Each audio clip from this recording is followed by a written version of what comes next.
Okay, thank you very much. We all know the great Prime Minister of the UK, and we just signed a document. This is, sorry about that. A very important document. Little windy out here. Give me that. We just signed it, and it's done. And so we have our trade agreement with the European Union, and it's a fair deal for both. Going to produce a lot of jobs, a lot of income, and we have many other ones coming. But you see the level of enthusiasm is very good. But the relationship that we have is fantastic. So I just want to congratulate you. Well, Donald, thank you very much. This now implements on car tariffs. When diplomacy goes off script, the trade deal fumble that says everything about Britain's place in the world. Picture this. You're at the world's most important diplomatic summit. Cameras are rolling, global leaders stand side by side, and every word, every gesture is broadcast to millions. Now imagine, in the middle of this tense ceremony, your business partner drops the freshly signed contract on the floor like yesterday's takeaway. You scramble, suit jacket crumpling, dignity hanging by a thread, as you pick up the scattered pages, only to realize that, just possibly, every single one is blank. If you're picturing an episode of a political satire, you're not far off. But this isn't fiction. This is British diplomacy in the post-Brexit era, served with a side of American chaos. Welcome to UK Plugged, where British politics meets its most cringe-worthy moments.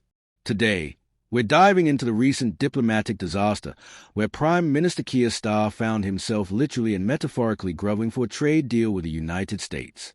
Buckle up. This story is as wild as it is revealing.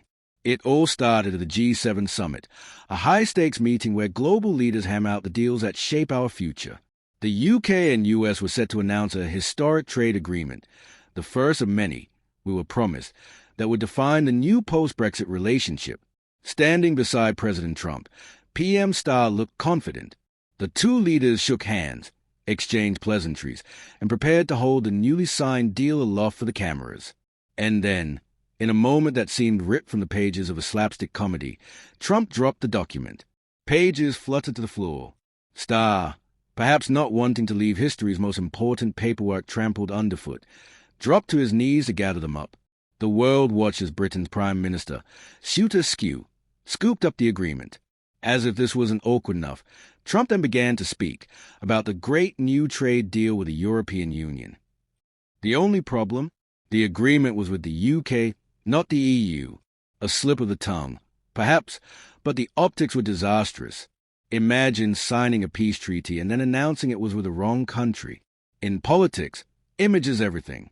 The sight of the British PM on his knees while the American president stands tall is a metaphor too obvious to miss. Britain, supposedly an equal partner, looked more like a supplicant, desperate for American approval. Social media exploded. The memes practically wrote themselves. Britain on its knees for a deal.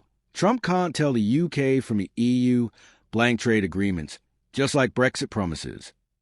But the ridicule masked a deeper frustration. For many in the UK, Brexit was supposed to restore British sovereignty, to let us take back control. Instead, here was our leader, scrambling on the world stage, mistaken for someone else, picking up possibly empty pieces of paper while Trump played fast and loose with the facts. For decades, British politicians have trumpeted a special relationship with America. But moments like this lay bare the uncomfortable truth. When it comes to hard power, the UK is often the junior partner. The trade deal, while symbolically important, was partial at best, lowering some auto tariffs, slashing levies on beef, but leaving crucial issues like steel unresolved. In other words, the UK got crumbs, not the full banquet it was promised. This dynamic isn't new, but Brexit has made it starker.